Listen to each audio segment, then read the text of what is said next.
ეთერშია დღის ამბები 4-ზე, მე ვარ ჟურნალისტი დიანა ტრაპაიძე. ანგარის არ ჩავაბარებ არც სოლოლაკის სასახლეს და არც კიევს ანგარის ჩავაბარებ ხალხს. ამ მესიჯით თბილისის მერობისთვის 2017 წლის თვითმმართველობის არჩევნებზე დამოუკიდებელი კანდიდატის სტატუსით იბრძოლებს ალეკო ელისაშვილი. მისი თქმით არ აქვს მოლოდინი, რომ ბრძოლა იოლი იქნება, ამბობს რომ ელის 1000 ჭუჭხს და სისად აკლეს, თუმცა მზად არის ამ გამოწვევისთვის. რას პირდება ელისაშვილი თბილისელებს, როგორც დამოუკიდებელმა კანდიდატმა გუშინ საკუთარ ამომრჩევლებს უთხრა, მერად არჩევის შემთხვევაში ზუსტად იცის, რას გააკეთებს პირველივე დღეს. გააგდებს City Parks და დარჩება ისეთივე ხელმისაწვდომი, როგორიც ახლა არის. ალეკო ელისაშვილი არის ჩვენი სტუმარი დღის ამბების. დიდი მადლობა მას სტუდიაში მოსვლისთვის, ჩვენი სტუმრობისთვის. მოგვიყევი ალეკო, გუშინდელი დღით ფაქტობრივად ოფიციალურად გაიხსნა შენი საარჩევნო კამპანია. რა არის მთავარი, რითაც იქნება ეს კამპანია წარმართული? იმიტომ რომ რაღაც ხაზებს ყველა უკვე კვეთს თავისი კამპანიის ძირითად ხაზს. მოგესალმებით, მადლობა, გუშინ ემოციური დღე მქონდა. გუშინ მე ხალხს უთხარი, რომ მე ვიქნები მერობის დამოუკიდებელი კანდიდატი, მაგრამ მე ვიქნები დამოკიდებული მხოლოდ ხალხს. ასეთი ვარ, ახლა რაღაცა როლის მორგება მე არ მჭირდება, მართლა ასეთი ვარ, რომ ჩვეულებრივი ადამიანების ცხოვრებით, იმიტომ რომ ზუსტად ისეთივე პრობლემები მაქვს, როგორც ხვებს, ისეთივე კრედიტი მაქვს, კიდევ 9 წელი საფარი და ისეთ ფეხი დავდივარ და მეტროთი და ავტობუსით და ზუსტად ვიცი, რაზეც ველაპარაკები ხალხს და ძალიან მარტივად მესმის ხალხის სათქმე ვარ, იმიტომ რომ ანალოგიური სათქმე ვარ მაქვს და პრობლემები მეც. და მე ხალხს უთხარი, გუშინ თავარი, შეიძლება ვიღაცას უფრო მეტი სურვილი ქონდა პროგრამაზე მელაპარაკა, მაგრამ რამდენიმე წუთიან გამოსვლაში პროგრამაზე ვისაუბრებდი, პროგრამას გუნდს თან და თან ძალიან თემატურად, დეტალურად დაწვრილებით გავაცნობ ყველა საკითხთან, პრობლემურ საკითხთან დაკავშირებით. გუნდი გეყოლებათ, ანუ თქვენ წარმოადგენთ ადამიანებს, ვინც ჰიპოთეტურად თუ მოახერხებთ ამ არჩევნებში თქვათ გამარჯვებას, ვინ რა პოზიციას დაიკავებს, ეს ადამიანები წინასწარ ეცოდინებათ თქვენს ამორჩევლებს? ჩემ გუნდში კი მე წლების განმავლობაში ვარ ვიხარშები თბილისის პრობლემებით, ხო? გადაუჭარბებლად 2006 წელს შევქმნით თბილისზე მზრუნველთა გაერთიანება თბილისის სამქარი. 2006 წელს. იმ შემდეგ 11 წელი გავიდა. ვინც იცის რამე ქალაქში ყველას ვიცნობ სათითაოდ, ვიცნობ პროფესიონალებს, კეთილსინდისიერებსაც, უსინდისოებსაც, მაგრამ ჩემს გარშემო არიან პროფესიონალი, კვალიფიციური საგზაო ინჟინერები, ტრანსპორტ სპეციალისტები, არქიტექტორები, ურბანისტები, ყველა სათითაოდ ვიცნობ, როგორც პროფესიონალებთან ერთად ჩემს მნიშვნელოვანად სინდისიერები და წესიერი ადამიანები. ეს ადამიანები არც ერთ ხელისუფლებას არ ჭირდება, მაგრამ ეს ადამიანები ჭირდება ქალაქს. ჩემი ღრმა წმენით მე ამათ სათითაოდ ვიცნობ, მე რომ გუნდს წარმოვადგენ, იმ გუნდში არ იქნებიან მომღერლები, ყველა მომღერალთან ბოდიშს ვიხდი და დიდ პატივისცემას ბევრს უდასტურებ, არც სპორტსმენები, არც მსახიობები, ყველა პროფესიას პატივისცემ, მაგრამ ჟურნალისტები. იცი რა, ჟურნალისტი შეიძლება 1-2 იყოს, თავადაც ჟურნალისტი ვარ და ყოფილი თუ მოქმედი თუ როგორ არის, მაგრამ იქნებიან ქალაქისთვის საჭირო ადამიანები. აი ეს გუნდი იქნება ჩემი გუნდი და ამათ სათითაოდ წარმოადგენ თემატური პროგრამა მექნება ყველაფერთან, ავარიულ შენობებთან დაკავშირებით, ქალაქის ისტორიულ ნაწილთან დაკავშირებით, პარკინგის მოწესრიგებასთან დაკავშირებით და ასე შემდეგ. ხოლო მთავარი ის თქმაც მინდოდა, რომ ჩვენ ხედავთ, რომ ქალაქის მერები ჩვენი ისტორიის განმავლობაში ან დანიშნულები იყვნენ, ან გამარჯვებლები იყვნენ პარტიული წარმომადგენლები და ქალაქს უყურებდნენ როგორც პარტიის, ქალაქის ბიუჯეტს როგორც პარტიის ძალის კანდიდატი იმარჯვებდა ხოლმე, იმიტომ რომ ეს არ იყო არჩევნები, რომლითაც რაღაც სიურპრიზები ხდებოდა ხოლმე და უცებ მაგალითად სხვა პარტიის კანდიდატი გაიმარჯვებდა, ასეთ სიურპრიზები საპარლამენტო არჩევნებს მოყოლოდა ხოლმე ამ ქვეყანაში. შეხედეთ რა გადააქცია, გავიხსენოთ ნარმან ისა Google-ამ პარტიის სალაროდ აქცია თბილისის ბიუჯეტი. ხო არაფერს არ ვაჭებებ და პარტაქტივი დაასაქმა თბილისის მერიაში. ნახეთ ახლა რა ხდება. იგივე დღეს უკვე მონაცემებიც გახდა ცნობილი, რომ CIPEP-ში, AIPEP-ში ტექნიკურ პერსონალად დაასაქმეს ოცნების და ქართული ოცნების კანდიდატის შტაბის. ან თქვენს უკან რომ არ დგას პარტია, ეს თქვენი სიძლიერია. ეს ჩემი სიძლიერია, მე ხალხთან არ მაქვს ბარიერი, არც მქონდა და არც მექნება ბარიერი. მაგრამ ეს თავის ეს თქვა გარკვეულწილად სისუსტეცაა, იმიტომ რომ თქვენ საკრებულოში მაგალითად არ გეყოლებათ არანაირი დასაქმებები. ამაზე ბევრი მithმა-მოთქმა მოდი ძალიან მარტივად ვთქვათ. საკრებულო იქნება ჭრელი, საკრებულო არ იქნება ერთპარტიული, იქ იქნება ძალიან ბევრი ფრაქცია და ძალიან ბევრი პარტიის წარმომადგენელი. ასეთი პირი უჩანს. და მე თავად მუშაობ საკრებულოში. საკრებულოში მიუხედავად იმისა, რომ მეც და ნაციონალური მოძრაობა ხომ მით უმეტეს და მეორე ნაციონალური მოძრაობა ძალიან კრიტიკულად არის, ხო ხელისუფლების მიმართ განწყობილი. არ ყოფილა არც ერთი საკითხი ქალაქისთვის სასარგებლო, რომელიც ერთხმად არ მიგვეღოს. ამოიღეთ ოქმები, ამოიღეთ სტატისტიკა, არ ყოფილა საკითხი კრიტიკას იწვევდა ის საკითხები, სადაც აშკარად კორუფციული ინტერესები იკვეთებოდა და ამაზე ვყიროდით ხოლმე. მე არ ვაპირებ. ანუ პარტიული კუთვნილებაც კი ვერ ჯაბნის რაღაც ქალაქის ინტერესს საკრებულოში. არავითარ შემთხვევაში ამოიღეთ ოქმები და ნახეთ კენჭისყრის შედეგები, რომ ნებისმიერი საკითხი, რომელიც ქალაქისთვის იყო სასარგებლო, ერთხმად ტარს უკრავდით ხოლმე. მიუხედავად ჩვენი დამოკიდებულებისა, პირადად ჩემი დამოკიდებულებისა ქალაქის ხელისუფლებისადმი. ეს არანაირი პრობლემა. ახლა უნდათ რაღაცნაირად გაამართლონ და გააძლიერონ მართველი კანდიდატის პოზიცია და ამიტომ საუბრობენ ამ ყველაფერს, მაგრამ თავარი მე რაც გუშინ ხალხს უთხარი და რასაც ვეთქვი არის ის, რომ ჯერთი ამ წლების განმავლობაში, 3 წლის განმავლობაში საკრებულოს მუშაობით კიდევ უფრო კარგად გავიგე როგორ მუშაობს, უბრალოდ როგორ უნდა იმუშაობდეს, ვინაიდან დღეს საერთოდ არ მუშაობს საქალაქო სამსახურები და რა არის გამოსავალი თითოეულ პრობლემაზე. ეს 3 წელი მარტო ამ პრობლემების მოგვარებაზე ფიქრობ. აი, City Park-ს გავაუქმებო პირველი რასაც გამოვაცხადებ ტენდერს. ნაციონალური მოძრაობის კანდიდატიც ერჩის City Park-ს და სხვათა შორის ევროპული საქართველოს კანდიდატიც ერჩის City Park-ს, რომლის პარტიულ, ესე ვთქვათ, შემადგენლობაშიც არის ის მერი, რომლის დროსაც გაფორმდა ხელშეკრულება City Park-თან. გავიგეთ, რომ ყველა ერჩის City Park-ს და ეს იქნება ყველა საარჩევნო კამპანიის წარმმართველი. გარდა მართველი გუნდის კანდიდატისა, მას მე მგონი არაფერი არ უთქვამს ჯერ City Park-ზე. ხო, ნუ გიგი უგულავა რომ იძახის City Park-ი უნდა გაუშვათო, ეს საერთოდ ანეკდოტია. არა მარტო შემოიყვანა 2007 წლის ნოემბერში City Park-ი, არამედ 3 ჯერ შეუცვალა ხელშეკრულების პირობები და სულ City Park-ის სასარგებლოდ შეცვალა და ქალაქის ინტერესების აზიანოთ. და ახლა ეს კაცი გამოდის და იძახის რომ City Park-ი, ნუ ეს უკვე არის ანეკდოტი კი არა და არის. ეს კაცი არ ვიცი, მაგრამ ელენე ხოშტარია ნამდვილად ამბობს, რომ ხო, ნუ ელენე ხოშტარიას გუნდის წევრი არის, მგონი, უახლოესი გარემოცვის წევრი გიგი უგულავა. მე თბილის პრობლემებზე ყვირილი და თბილის პრობლემის მოგვარებაზე ჩხუბი და დავით არაბა დღეს არ დამიწყია, მათ შორის City Park-ზე ლაპარაკი არ დამიწყია და City Park-თან და ქალაქის პრობლემებთან მიმართებაში არ მომძიმებს ის თვირთი, რაც ამძიმებს სხვა. ნუ ეს ხალხის გადასაწყვეტია, მაგრამ აქ არის ყველაზე არსებითი რამ. მე რატომ გადავწყვიტე, ახლა ზოგი ამბობს, რომ ამბიციური ვარ, ზოგი ამიტომ საკრებულოს წევრი ვარ. 50 დეპუტატიდან ვარ ერთ-ერთი დეპუტატი. მაგრამ მე იმის გამო რომ ბევრ შხუბობ და სულ რაღაცას ვაპროტესტებ და სულ ვცდილობ ხალხს დავეხმარო, ამის გამო აი ფონიჭალიდან სოფელ გლდანამდე ყველა მოდის, რო გიყურებს ადამიანი ტელევიზორში, ეიმედები და მოდის და უფრო მეტი უფლებამოსილება ამ ადამიანების გული რაზეც მიკუდებათ, მართლა აი ალალი და უსაყვედო რო იყოს, იცის უამრავმა ადამიანმა, რომ იმაზე მეტი მიცდია და გამიკეთებია ხანდახან რამდენიც მე თვითონ წარმომედგინა ხოლმე ისეთი რაღაცები გამომიგლე ჯერ ხელიდან მაგალითად თამაზაშვილებს რო დაუპირისპირდით თამაზაშვილს და მის შვილს 8 ოჯახმა მთელი ცხოვრება ვიამაყებ გუშინ მოვიდა ის ხალხი ქალბატონი მარინა იყო გუშინ მოსული გუდიაშვილის მოიზდანს და მთელი ყველა იმ ოჯახის წარმომადგენელი და 8 ოჯახს რომლებსაც ართმევდნენ ბინებს და არ უფორმებდნენ სახლებს აკაც მოედანზე უკვე დასრულდა თითქმის მშენებლობა აი მყვირილი და დავით არაბი და ჩემი ნერვების გლეჯით ის სახლები გადაუფორმდათ აი გუშინ უთხარი რომ სულ არაფერი გავაკეთო ამ ცხოვრებაში და საშინელებები ჩავიდინო ამით ძალიან ვიამაყებ მეთქი და იმაზე მეტი მიცდია რომ გამეკეთებინა თუ ვერ ვეხმარებოდი ხალხს ხოლოდ იმიტომ რომ ვარ 50 კი მოდის ადამიანი შენთან და უნდა რომ მაქსიმუმი გააკეთო უფლებამოსილება მე ხალხს გუში უთხარი რომ მომეცით გთხოვოთ მომეცით და ახლაც გეუბნებით რომ მომეცით ბერკეტი იმისთვის რომ ისევ თქვენთვის გამოვიყენო ეს ყველაფერი რომ რასაც მთხოვდით და მიყურებდნენ ზოგი როგორც თბილისის მერს ნარმანიასთან შეხვედრის მერი და ნარმანიასთან შეხვედრებით იმედგაცრუებული ხალხი მოდიოდა ჩემთან მე კი ვეუბნებოდი რომ იმ კაც 1000-ობით ადამიანი ექვემდებარება იმ კაცის ხელში არის 800 მილიონი და ჩემ ხელში არაფერია ორი თანაშემწე მყავს და მე და ჩემი ორი თანაშემწე რამდენად გავგლეჯილიყავით და გავიგლიჯოთ არ ვიცი და ამიტომ გადავდგი ეს ნაბიჯი და ამიტომ გადავწყვიტე რომ ვიყო დამოუკიდებელი კანდიდატი თან მე ხალხთან ვამბობდი რომ არ მეყოლება შუამავლები მე პატაკებს არ ჩავაბარებ ხალხის გარდა არავის არც ბიძინა ივანიშვილს უნდა უთანხმო რას გავაკეთებ და არც კიევში უნდა დეპეშები უგზავნო ალეკო სანამ ცოტა გაიწელა პროცესი სანამ დაასახელებდი კანდიდატს ხომ არ მოგისინჯავთ მაგალითად გარდა იმისა რომ ადამიანები მოდიან და რაღაც საკუთარი პრობლემებით გაწუხებენ კი არა იმის მოგვარებას გთხოვენ გარდა ამისა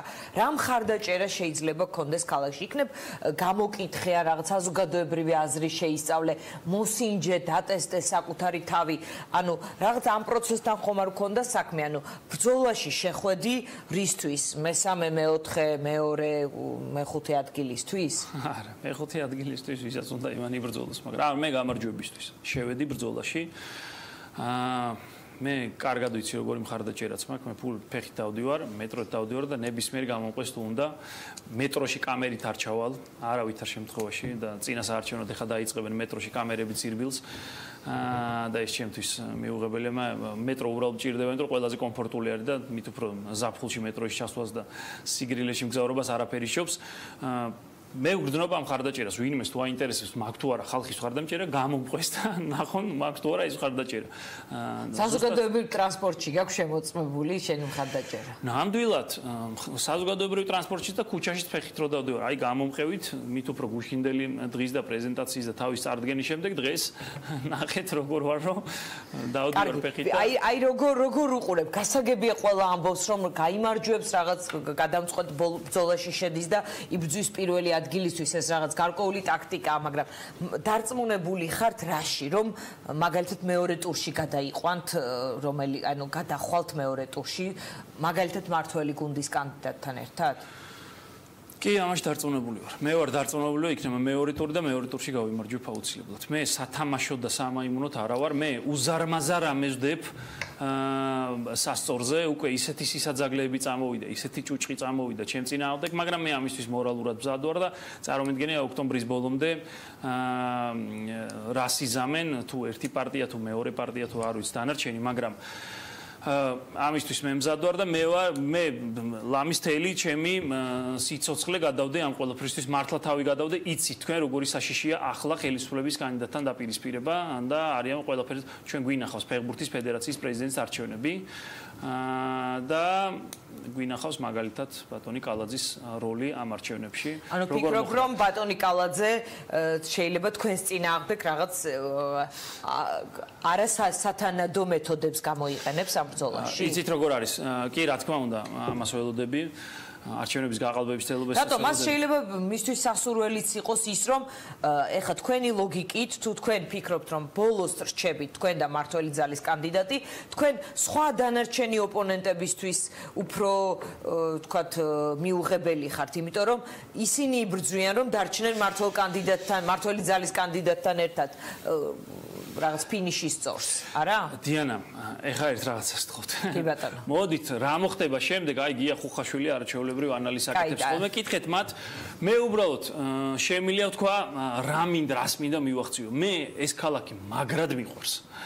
და ბავშვობიდან ამ ქალაქის წინაშე გძნობ პასუხისგებლობას. აი ბავშვობიდან გძნობ პასუხისგებლობას, მით უფრო ერთი ეპიზოდი მქონდა ცხოვრებაში, თბილისი რო იწოდა ბარათაშვილის ხიდიდან მე მამა ჩემი და უყურებდით და 13 წლის ვიყავი მაშინ და გული მომიკვდა რომ არაფრის შეცვლა არ შემეძლო და მე მთელი ბავშვობა თვალებს ხუჭავდი და ხანი ცეცხლს ვაქრობდი და ვცდილობდი რომ თავისუფლების მოედანი და რუსთაველო გადავწვი ჩვენ ქართველებმა მოახერხეთ 91 წლის ზამთარში აი სულ ამ რეალობას ვლიდი და არ მინდა რომ თვალებ დახუჭული ვცვი და რეალობას მართლა გაგვიკეთებია მე და ჩემ მეგობრებს ძალიან კარგი რაღაცები გუდიაშვილის მოედანი გადავარჩინეთ იმელის შენობა გადავარჩინეთ შიმკევიჩის შენობა ორთაჭალაში გადავარჩინეთ უпроსტოდ და ავლაბრის დასაწყისში შეგიძლიათ მიხვდეთ ნებისმიერი და იამაყებთ როგორ აწიეს კომპანია სოკარმა. არა თუ გადაარჩინა ის შენობა, არამედ 3.5 მეტრით აწერეთ ჩვენი მოთხოვნის ამქრის წერილის შემდეგ და არის რაღაცები რომ ჩვენ შეგვიცვლია რეალობა და უფრო მერტიბერკეტი მჭირდება თან კიდევ ერთხელ ბაი დღესაც ხალხის მიღება მქონდა. მთელი სულით და გულით მინდა დავეხმარო ადამიანებს. მაგრამ არა მაქვს იმდენი ღონე უფლებამოსილების თვალსაზრისით და მართლად არაფერი შეუძლებელი ამ ქალაქს არ ჭირს. ამ ხალხს უბრალოდ უნდა ყურადღების მიქცევა. რომ მოდიან რა ხდება მერიაში ატარებენ ამ ფურცლით იქით გაუშვებენ იმ ფურცლით იქით გაუშვებენ და დღევანდელი ამბავი გავიხსენოთ სანამ ფულს არ გადაუხდი ვიღას ტიპებს მანამდე ერთი ელემენტარული ნებართვა რო გჭირდება გაგაძაღლებენ და აი ამდენ დასტას შეგაგროვებინებენ ქაღალდების მაშინ როცა თუ იქ თვალს შაუკრავ და ეთქვი რომ მოდი ცოტას გადავიხდი იმ წამ შეაგვარებ ყველაფერს აი ეს ჭუჭყი არის გასაწმენდი და ეს მეკრთამეობა არის გასაწმენდი და რომ ქალაქის მერია გამგეობები საქალაქო სამსახურები ჩადგეს ხალხის კარგი, თქვენ კონკურენტებზე მაინც მითხარით ორი სიტყვა, როგორც მივხვდით თქვენ თავარ კონკურენტად მხოლოდ მართველი ძალის კანდიდატს მიიჩნევთ. რეალურად კი. ასე მივიჩნევ. აქამდე ყველა არჩევნებში ნაციონალური მოძრაობა ფიქსირდებოდა როგორც მეორე და ოპოზიციაში პირველი. თქვენ ფიქრობთ რომ ამ არჩევნების თავარი სიურპრიზი ის იქნება, რომ ამ წყობას თქვენ დაარღვევთ თბილისში? ეს წყობა არათუ დავარღვია, არამედ გავიმარჯვე ქართულ ოცნებაზეც და ნაციონალურ მოძრაობაზეც საბურთალოზე. ხო, მე ამის გამოცდილება მაქვს. ახლა მეკითხებიან, უბრალოდ საბურთალოზე მიღწეული შედეგი უნდა განვავრცო ახლა მთელ ქალაქს და ეს უნდა მოახდინო ხალხის დახმარებით. ეს არის და ეს მე ვიცი როგორ დავამარცხო ხელისუფლება და ნაციონალურ მოძრაობას. არჩევნები, ფინანსები, რესურსები ძალიან ცოტა ფული მაქვს. ახლა მე რამდენიმე ნაბიჯ კამპანიისას გადავდგავ, მე მაქვს იმედი რომ ხალხი იქნება ჩემი დამფინანსებელი და მათი შემოწირული თითოეული ლარი იქნება ჩემთვის უმნიშვნელოვანესი. ძალიან იაფ კამპანიას წარმართავ მე და ეს არის მითი და ეს არის ტყუილი რომ დიდი ფული ჭირდება. დიდი ფულს იპარავენ პოლიტიკოსები და პარტიები კამპანიის დროს. და ასეთი ფული მე გუშინ გამოთქმაში ვთქვი, როგორ ხდება ჩვენთან? აი მაჟორიტარები რატო არიან ათაბაბადან მოყოლებულები რომ დაბერდნენ მაჟორიტარები პარლამენტში? რატო წინასაარჩევნოდ იხდიან ფულს? აძლევენ კონკრეტულ პარტიებს ფულს და შემდეგ 100 იმდენი ამოაქვთ და ესე დარჩა პარლამენტში გოჩაინუკიძე უკვე თვითონ აერია რომელი პარტიიდანაა პარლამენტში. მოქალაქეთა კავშირიდან იყო რამდენიც მახსოვს, ორჯერ ნაციონალურ მოძრაობიდან იყო, ახლა კიდე იმიდანაა, რა ქვია, ოცნებიდან. აი არის და არის, იმიტომ რომ შესწირავს 9 მილიონს პარტიას, მერე 50 მილიონს ამოიღებს. შესწირავს 9 მილიონს, ასეთი გავლენებისგან მე ვარ დაცლილი და თავისუფალი და არაფრით ამ კაბალაში თავს არ გავყოფ. იმიტომ რომ მე ძალიან იმას კაცრად უნდა გავავლო ეს ხაზი რომ ხალხის ინტერესს ვერ რო ვიძახი ხო ტყუილს კი არ ვიძახი ხალხის ინტერესს ვერ მოვემსახურები ჩემ ზურგს უკან ცეხავიკები თუ იქნებიან დამფინანსებლები რომელიც მე გთხოვს რომ მიდი ეს კვერი გამაჩეხინე მაგრამ ვალში ხარ იმასთან უნდა ფინანსები იქ რაღაც ბუკლეტები ვთქვათ საარჩევნო შესაბამისი ატრიბუტები და ასე შემდეგ ეს იქნება თქვენი კამპანია და შეხვედრები ხალხთან ხო თქვენ თქვით თავარი ძალა არის რომ თქვენ ხართ აპოლიტიკური კანდიდატი თუმცა რამდენიმე პარტია ზუსტად ვიცით რომ ორი ეს არის რესპუბლიკური პარტიის და თავისუფალი დემოკრატების ალიანსი შესაძლოა ისინი ყოველ შემთხვევაში ამის შესახებ საუბრობენ იყვნენ თქვენი მხარდამჭერები ეს რაღაც ტიპის რაღაც მომენტში ირი პარტიულ კანდიდატად არ გაქცევთ არავითარ შემთხვევაში მე ვარ დამოუკიდებელი კანდიდატი პარტიები რომელიმე მე თუ მხარს დამიჭერენ არ ნიშნავს რომ მე ვიქნები პარტიული კანდიდატი არავითარ შემთხვევაში მე ვარ დამოუკიდებელი კანდიდატი მორჩა და გართავდა არც ერთი პარტიის წევრი მე არ ვარ არც ერთ პარტიასთან ანგარიშვალდებული მე არ ვარ ეს არის ძალიან კაფიო ამბავი და ძალიან მარტივი ამბავი თუ რომელიმე არ დააყენებს კანდიდატურას ახლა ხელისუფლების სტრატეგია რა იქნება აი სააკაშვილი შემოდახოვე მაგალითად გოგი თოფაძეს აყენებდნენ სულ მერობის კანდიდატად რომ ოპოზიციონის ძირითადი კანდიდატისთვის მაგალითად დალასანიასთვის 2000 წელს საერთმეად ხმები ნუ 10% 5%-ით საქმე იყო ხელისუფლების ის იქნება სტრატეგია რომ რაც შეიძლება ბევრი სხვა არასახელისუფლებო კანდიდატი იყოს რომ ძირითად ოპოზიციონერ კანდიდატს წაართვას ხმები და თუ რამდენიმე პარტიას ეყოფა პოლიტიკური სიმწიფე რომ კიდევ არ წამძიძგნოს მაგალითად მე ხმები და დამიჭიროს ხარი რატომაც არა მაგრამ მე არანაირად არავისთან ვალდებულებებს არ ვიღებ არა ანუ ეხა მაგალითად ჩვენი სტუმრები იქნებიან შემდეგ კახა კუკავა და გოჩა თევდორაძე ერთი თავისუფალ საქართველოს წარმოადგენს მეორე პატრიოტ ალიანს დღეს მათ შეკრება ჰქონდათ და რაღაც მერობის კანდიდატზე მსჯელობდნენ ანუ თქვენთვის თუ ასეთი ჯგუფები შეთანხმდებიან და თქვენ დაგიჭერენ მხარს ეს იქნება ბუნებრივია კარგი ხო ის როგორ არის მე ვცდილობ ქართულ პოლიტიკაში დამკვიდრებული წესების საწინააღმდეგოდ მოიქცე. აი ეს ვინმეს უნდა რომ ხარი დამიჭიროს? ღმერთმა ხელი მოგიმართოთ. მაგრამ იცით როგორ ხდება ხოლმე, იცი? მომდის ეს ხმები რომ იცი რა, აი მე თუ მხარს დაგიჭერი ერთი გამგებელი ან ორი გამგებელი ან სამსახურის უფროსი, ასეთი რაღაცები მე არ მაინტერესებს. ასეთ რაღაცებზე არავისთან არ დავჯდები, არ ვიფუთფუტებ. აი ნუ მithulით რაღაცებსო ამბობდით მე მგონი ინგა გრიგოლიას გადაცემაში ვიდრე კანდიდატად დააყენებდით თავს ასეთი ტიპის შემონათვლები იგულისხმება თუ კიდე სხვა მომდიოთ და ხმები რომ აი რაღაცა მხარდაჭერის სანაცვლოდ ხო რაღაცა ეს არის ჩვენთან მიღებული სამწუხარო პრაქტიკა და იმიტომ არის ჩვენთან ჭაობი ქართული პოლიტიკა იმიტომ არის დახავსებული და რა ვქნა მე არ თამაშობ ასეთი წესებით. თუ ვინმეს უნდა ჩემთვის შემოთავაზება, აგერ დაждდეს და რასაც ეთერში მეტყვის, ის შეუძლია მითხრას თორე. იმის იქით რომ რაღაცის გამო ასე გავაკეთოთ, ისე გავაკეთოთ, მე არ მაინტერესებს. ხო და ვინმეს უნდა დამიჭიროს, ხარი დამიჭირეთ, ხარი, მაგრამ არანაირ ვალდებულებას არავისთან არ ავიღებ.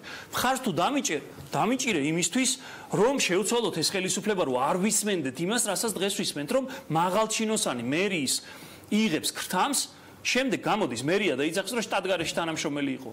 ოთარ აბესაძე იყო თბილისის მერის პირადი წარმომადგენელი თბილისის საკრებულოში და პირადი მეგობარი დავით ნარმანიას და გამოდიან და გვეუბნებიან იმიტომ რომ გახრწნილია მერია კორუფციით ფულის გადახდის გარეშე ვერც სამშენებლო ნებართვას აიღებ, ვერც ზონაში აცვლევინებთ, ვებ კოეფიციენტს ვერ გააზრდევინებთ, თუ ფული არ გადაიხადეთ. ოთარ აბესაძე იჯდა ამ წესრიგში თუ ეს არის ჩვეულებრივი შეხედეთ სააკაშვილის დროს რამდენიმე ადამიანს ჰქონდა ფულის კეთების ექსკლუზივი. ეს იყო კეზერაშვილი, ეს იყო უგულავა, აბა ერთი კაი დედმამიშვილი იყო, რომელიმე საშუალო რგოლში, აი აბესაძის კალიბრის ვინმეს აიღო ფული. ხრახნიანი ცოცხი ეკნებოდა გამზადებული საკანში.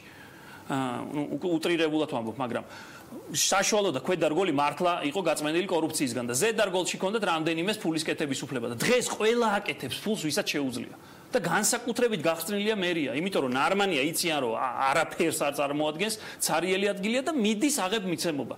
და ამას გავიძახი მე, იმიტომ ვამბობ რომ იმიტომ დავაყენე ჩემი თავი დამოუკიდებელ კანდიდატად რომ ხალხი ამ დროს არავის არ ახსოვს, სადღაც უპატრონოდ არის ეს ქვეყანა და ქალაქი მიგდებული. აი გუდიაშვილის მოედანზე ახლა ლამაზი სიტყვებით თვით კი არ ვთქვი.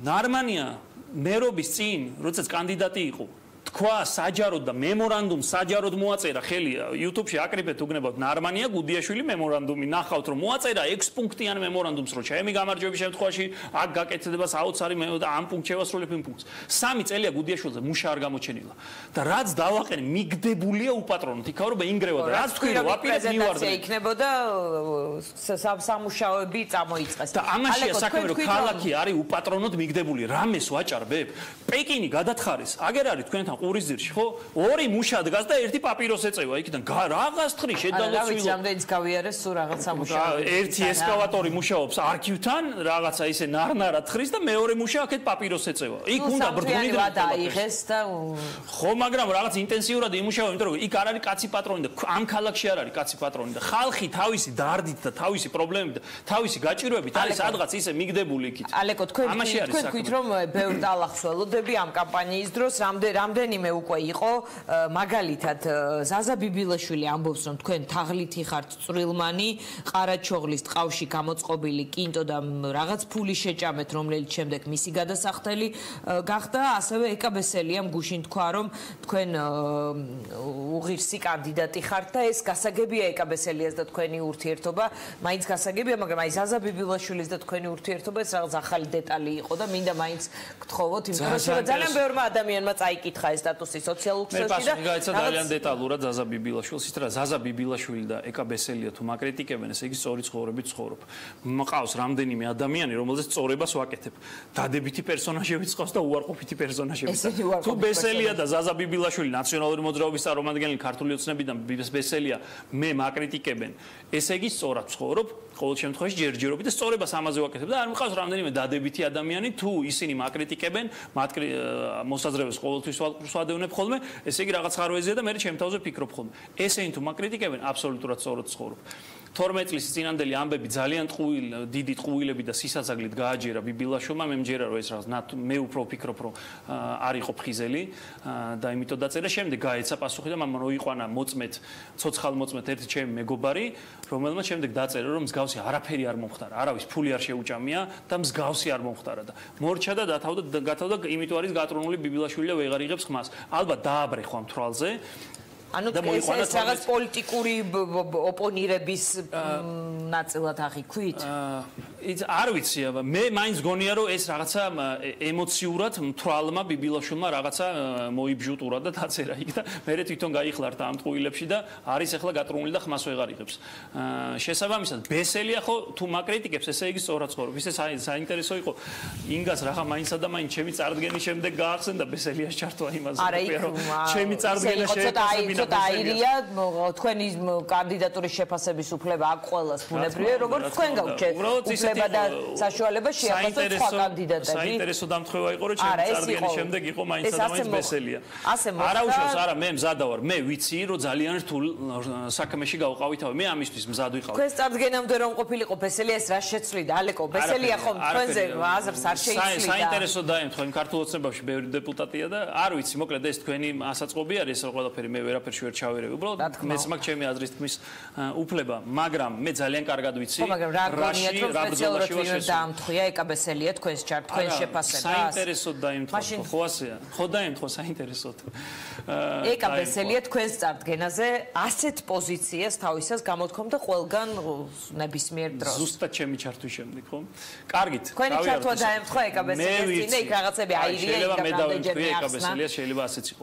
ნებისმიერ შემთხვევაში მე ვიცი რომ ძალიან რთულ გზაზე ვდგავარ და გუშინ ერთი მითიც დავამსხვრიეთ მგონი რომ მხარდამჭერები არ ყავს ახირებული მარტო კაცი ხარ გაიძახიან ხო გუშინ იმ ხალხსაც ვინც იყო იქ შეკრებილი და მე იქ არც პარტიული მანდატებით მომიყვანია ხალხი და არც გამგეობებიდან მომიყვანია ავტობუსებით ხალხი დირექტიული წესით ვისაც უნდოდა რომ იქ ყოფილიყო იმ დღეს ჩემი წარდგენის დროს მოვიდნენ ალალად გულწრფელად და იდგნენ და იმ ადამიანებს ვინმეს თუ აინტერესებს მარტო კაცი ვარ თუ არა აი გუშინდელ კადრებს გადაავლოს თვალი და ერთი რამე არის რომ მე მართლა თავი გადავდე ამ ყველაფრისთვის წარმოიდგინეთ რამხელა რესურსებს უპირისპირდები, მაგრამ ეს არის ჩემი არჩევანი და მე კიდევ ერთხელ ვამბობ, ძალიან ღონიერად გზნობ თავს, დიდი ფული მხარს არ მიჭერს, სუსი მე მხარს არ მიმაგრებს, სოულაკის და კიევის დირექტივები მე მხარს არ მიმაგრებს და პარტაქტივი, მაგრამ მე მხარს მიმაგრებს ხალხი. და თუ ვინმეს აინტერესებს რომ მართლა მიჭერს თუ არა ხალხი მხარს, გავიდეთ ახლა აქედან რო გავალთ ამ ზოურეთის ქუჩიდან, ჩაუყვეთ და განსაკუთრებით გადათხრილ პეკინზე გავიდეთ და ზუსტად იმას მოისმენთ პეკინის მოსახლეობისგან, რაც მე გითხარით რომ სამი მუშა დგას და აქედან ორი პაპიროს ეწევა და არაფერს აკეთებ.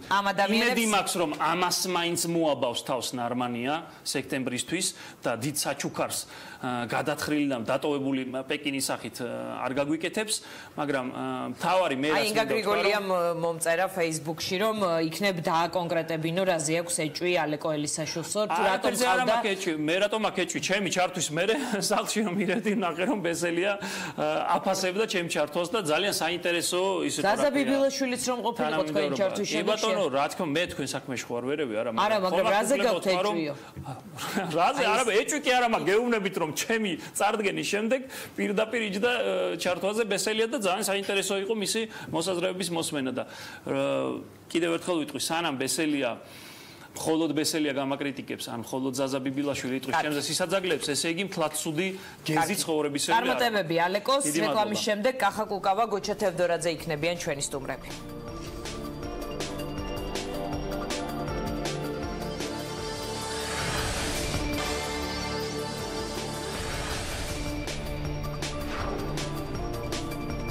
ჩვენ დავბრუნდით პირდაპირ ეთერში ჩვენი სტუმრები არიან გოჩა თევდორაძე პატრიოტთა ალიანსი და კახა კუკავა თავისუფალი საქართველო მადლობა ჩვენ სტუმრებს მე მინდა კახათი დავიწყო კახა როგორც ვიცი ოპოზიციური პარტიების ნაწილი არასაპარლამენტო პარტიების ნაწილი ფიქრობს ერთიან კანდიდატზე და დღეს ამის თაობაზე თქვენ შეხვედრაც გქონდათ დასახელდა დიმიტრი ლორთქიფანიძე ასევე დასახელდა კიდევ ერთი წევრი ბურჯანაძის პოლიტიკური გაერთიანებიდან ანუ წინასწარ ცნობილია რომ ეს აუცილებლად იქნება რომელიმე დემოკრატიული მოძრაობის წევრი?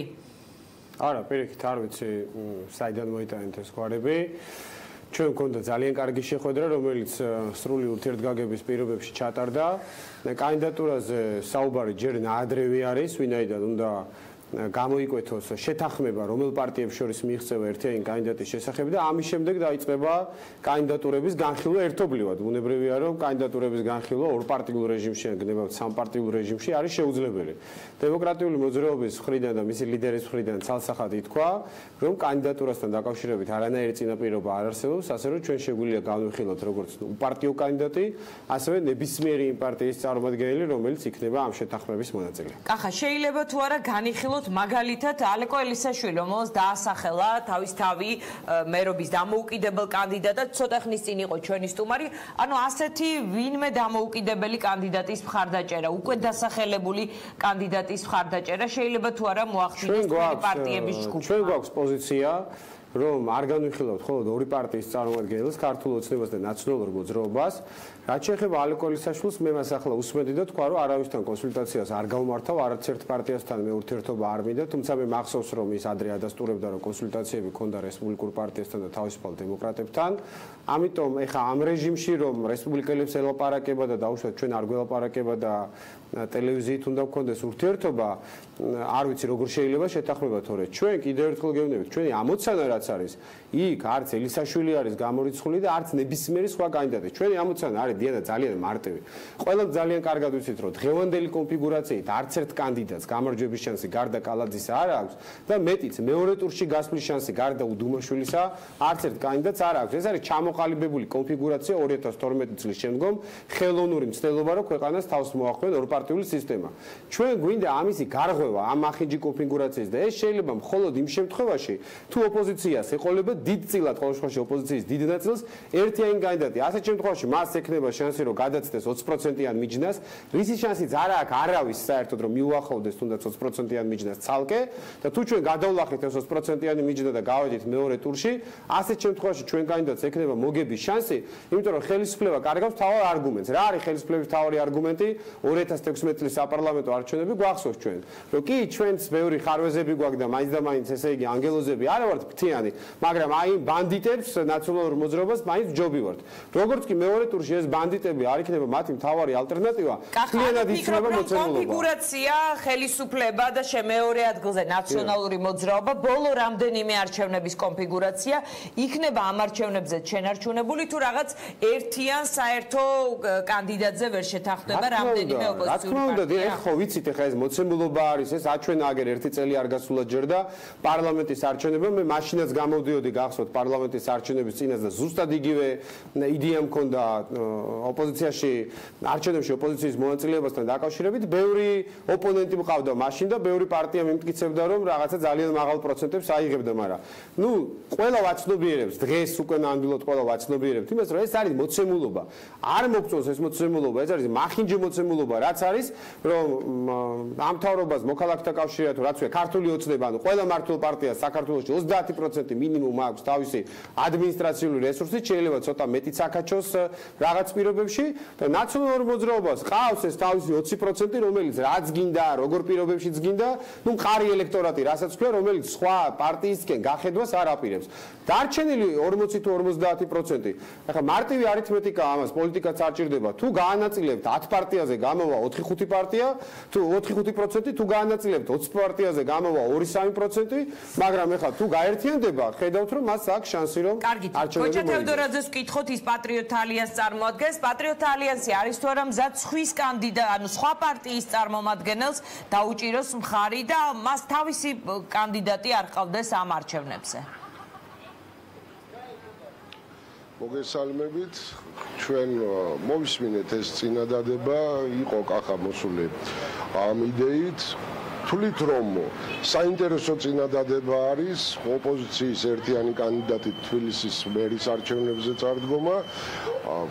იმ პირობებში განსაკუთრებულ მნიშვნელობას იძენს ეს წინადადება, როდესაც საარჩევნო ველი არის არათანაბარი და არა გამჭვირვალე. მაშინ, როდესაც საარჩევნო კანონმდებლობაც, არა მარტო კონსტიტუცია, ამ კუთხით საარჩევნო კანონმდებლობაც თავის თავზე მოირგო ხელისუფლებამ, ძნელი ხდება ერთი პოლიტიკური პარტიისათვის სრულად გააკონტროლოს საარჩევნო ადმინისტრაციები, კენჭისყრის პროცედურა თუ შემდეგ ხმის დათვლის პროცესი ან შემაჯამებელი ოკმი. იმ შემთხვევაში თუ ოპოზიციურ სპექტრს ერთიანი ღირსეული კანდიდატი ეყოლება, უფრო მარტივი ამ პროცესების გაკონტროლება და ამ პროცესებში აქტიურად ჩართვა. ამდენად ჩვენ არ გამოვრიცხავთ, რომ ეს წინადადება მისაღები გახდეს ჩვენთვის, თუ ოპოზიციური სპექტრის დიდი ნაწილი გამოთქვამს სურვილს, რომ საერთო კანდიდატით გავიდეთ და შესაბამისად მოვახერხებთ კანდიდატზე შეჯერებას. ბოლო არჩევნების შედეგების მიხედვით თქვენ ყველაზე კარგი მაჩვენებელი გქონდათ იმ პარტიებთან შედარებით, რომლებთან ერთადაც ამ მოლაპარაკებას მართავთ. ეს მაჩვენებელი არის თუ არა ის უპირატესობა, რომელთაც თქვენ შეგიძლიათ ამ მოლაპარაკების დროს თქვათ, რომ ის ერთი იყოს სწორედ პატრიოტთა ალიანსის კანდიდატი და არა სხვა ოპოზიციური ჯგუფის. პატრიოტთა ალიანსი დამოუკიდებლადაც მსჯელობს რამოდენიმე კანდიდატთან დაკავშირებით, ჯერჯერობით გადაწყვეტილება არ მიგვიღია, თუმცა კიდევ ერთხელ ვამბობ, არ გამოვრიცხავ იმას, რომ ოპოზიციური საერთო კანდიდატს დაუჭიროთ მხარი, არც იმას გამოვრიცხავ, რომ ეს კანდიდატი ჩვენს მიერ წარდგენილი იყოს. ალბათ უმჯობესი იქნებოდა უფრო მარტივია პოლიტიკურ პარტიათა შორის შეთანხმების მიღწევა, როდესაც ზეპარტიულ კანდიდატზე ვისაუბრებთ, მით უმეტეს, რომ დღეს თბილისის წინაშე გარი პრობლემები ფუნქციები და მერის ძირითადი ფუნქციები მაინც უფრო სამეურნეო ფუნქციებია, უფრო სოციალურ სფეროსთან, ეკონომიკურ სფეროსთან ვთქვათ, სხვაგვარი ხედვები გქონდეს და უფრო შეძლოს ამ პრობლემატიკის დაძლევა. ამიტომ ჯერჯერობით ეს ისეთი თემა არის, რომელიც განსჯისთვის არის მოტანილი და ჩვენ ამ საკითხს პრინციპულად ვხედავთ, რომ შესაძლებელია ასეთ თემებზე ვისაუბროთ, თუ თავისთავად ცხადია შეთანხმება მოხდება, არსებითი მნიშვნელობას ის არ იძენს, ვის მიერ იქნება წარდგენილი ეს კანდიდატი, თუ ეს შეთანხმება არსებობს, თავარია რომ ვყავდეს ღირსეული კანდიდატი, გქონდეს ამ კუთხით ერთობა. თუ ეს ერთობა შედგება, მაშინ ამ კანდიდატს რეალურად ექნება იმის საშუალება, რომ მეორე ტურში მარტივად მოხვდეს და მეორე ტურში უკვე უფრო მეტი კონსოლიდირება შეიძლება მოხდეს ქართული ოცნების კანდიდატის მიხედვით. ბატონ გოჩა, თუ შევადარებთ ელექტორალურ მხარდაჭერას ამ პარტიების, თქვენს 6%-ს კი არა და 5%-ს მიუმატებთ სხვა პარტიების მიერ მიღებულ პროცენტებს იმ პარტიების, რომლებიც აი ამ ჯგუფში ერთიანდებით, ჯამში ვიღებთ ჩვენ იმდენ პროცენტს, რომელმაც შეიძლება მაგალითად აჯობოს ნაციონალური მოძრაობის კანდიდატს და მართველი გუნდის კანდიდატი მეორე ტურში გადაიყვანოს. ანუ ეს ჯამი ასე იკრიბება, თუ ისეთ კანდიდატს შეარჩევთ, რომელსაც თავისი დამატებითი რესურსიც ექნება ამ ბრძოლაში. რა თქმა უნდა, როდესაც კანდიდატის შერჩევაზეა საუბარი, ისეთი კანდიდატი უნდა ავირჩიოთ, რომელსაც თავისი ელექტორატი ყავს, თავისთავად ცხადია, თავისი რესურსი გააჩნია, ადამიანური რესურსი ამ კუთხით. ჩვენ რეალური შანსი გვაქვს პატრიოტთა ალიანსს, ისედაც დამოუკიდებელ კანდიდატთან მიმართებაშიც რეალური შანსი აქვს იმისა, რომ მეორე ტურში გადაიტანოს მერობის თვის ბრძოლა. ვფიქრობთ, რომ ოპოზიციურ სპექტრთან ერთად ეს შანსები იზრდება თავისთავად. ცხადია, დღეს მე ვერ დავეთანხმები იმ მოსაზრებას, რომ ნაციონალური მოძრაობა უთუოდ ის ძალაა, რომელსაც მეორე ადგილზე გასვლა შეუძლია. ჩვენ ვხედავთ, რომ ნაციონალური მოძრაობის რღვევის გრევის პროცესი მიმდინარეობს და ფაქტობრივად ყოველდღიურად.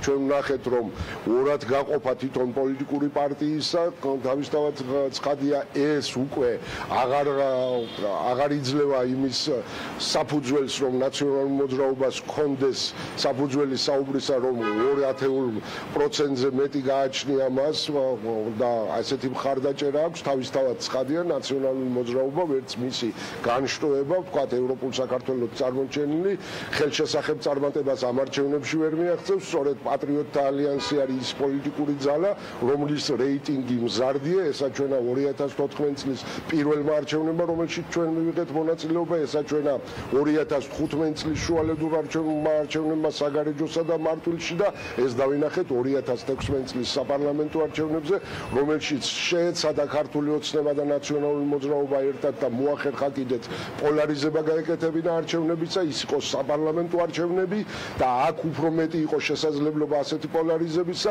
ამ პროცესს ალბათ წარმატებით განხორციელება უკვე ქართული ოცნებისა და ნაციონალური მოძრაობისგან აღარ უწერია თვითმმართველობის არჩევნების დროს, რადგან თვითმმართველობის არჩევნები ისეთი თემაა, როდესაც ძნელად თუ დაარწმუნებ ელექტორატს იმაში, რომ რომელიმე აი საქართველოს პატრიოტთა ალიანსის ან პატრიოტთა ალიანსისა და რამონიმე პოლიტიკური ძალის ერთობლივი კანდიდატი მოიგებს თუ არა თვითმმართველობის არჩევნებს ან საკრებულოში იქნება წარმოჩენილი ან მერიაში, ეს ქვეყანას დაღუპავს. ასე ამის წარმოჩენა ძნელი იქნება და 2016 წელს ოცნებამ და ნაციონალურმა მოძრაობამ მოახერხეს ის, რომ თუ არ იქნებოდა არჩეული ოცნების კანდიდატი, მოდიოდა მაშინ ნაციონალური მოძრაობა გააჩინა მოსახლეობაში და სხვა შედეგები ამიტომ მივიდა. დიდი მადლობა გოჩა თევდორაძეს, მე კახა კუკავას დაუბრუნდები. ბატონ კახა, ეს კითხვა დაუსვიმე ბატონ გოჩას, პატრიოტთა ალიანსს ყველაზე კარგი მაჩვენებელი ქონდა, რატომ არ უნდა იყოს მაგალითად ამ ჯგუფის საერთო კანდიდატი პატრიოტთა ალიანსის წარმომადგენელი და ასევე საინტერესოა ლეიბორისტული პარტიის მომხრობა თუ მოახერხეთ აი ამ ვთქვათ იდეის გარშემო, რომ ყავდეთ საერთო კანდიდატი. მე მქონდა კომუნიკაცია ბატონ შალვასთან და უახლოეს დღეებში შევხვდებით ჩვენ და ბუნებრივია ამის შემდეგ შემიძლია გითხრათ საბოლოოდ რა პოზიციას დაიკავებს ლეიბორისტული პარტია. რაც შეეხება იმას, რომ ეხლა თქვენ გინდათ სასტარტო ეტაპზევე დაშალოთ ეს ერთობა. არავინ არ ამბობს, არა, უნდა იყოს პატრიოტთა ალიანსი. ჯერ თავიდან თქვით, რომ დიმიტრი ლორთქიფანიძე დაასახელეს. არავინ არ ასახელებს კანდიდატებს. თუ ეს მოლაპარაკებები დაიწყება ამ საწყისი პირობით, რომ უნდა იყოს ჩემი კანდიდატურა, რასაც ელისაშვილისგან ვისმენდით, რომ ყველა გაერთიანდით ჩემს ირგვლივ, ასე ყველა თუ იტყვის, რომ ყველა გავერთიანდეთ პეტრესილიუით, პარვესიუით, ივანეს ირგვლივ, რა თქმა უნდა, ერთობა არ შედგება. ერთობა შედგება ერთ შემთხვევაში, თუ ყველა მზად იქნება იმისთვის, რომ თავისი კანდიდატურა მოხსნას რომელიმე ერთის სასარგებლოდ, ხო? აქედან გამომდინარე, ჩვენ თავისუფალმა საქართველოს მე მქონდა შეხვედრა დღეს დემოკრატიულ მოძრაობასთან და ძალიან მკაფიოდ. ორშაბათს მქონდა შეხვედრა პატრიოტთა ალიანსთან და ასე მახსოვს, რომ მათაც ეს პოზიცია ჰქონდათ, რომ ისინი არ აყენებენ არანაირ წინაპირობად, რომ იყოს მაინც და მაინც უნდა პატრიოტთა ალიანსის წარმომადგენელი. აქედან გამომდინარე, ამ ეტაპზე საუბარი იმაზე, რომ რომელი პარტიის წარმომადგენელი უნდა იყოს და უნდა იყოს თუ არა საერთოდ პარტიული კანდიდატი, არ მიმდინარეობს. გამარჯვების ფორმულა არ არის დამოკიდებული იმაზე, პატრიოტი იქნება, ლეიბორისტი იქნება თუ დემოკრატი იქნება თუ თავისუფალი საქართველოსდან იქნება. გამარჯვების ფორმულა გადის იმაზე, არის თუ არა ერთიანი კანდიდატი, ერთიანი. კარგზე უფრო მნიშვნელოვანი არის, რომ იყოს ერთიანი. მოცემულობა არის ასეთი, ხა მე ბევრჯერ გამოვდექი მართალი. 2014-ს ბევრი არჩევნებში რომ დემოკრატიული მოძრაობის კანდიდატია და პროცენტია ჩვენა, ეხა ერთიანი რო იქნება, სხვა პროცენტს აჩვენებს.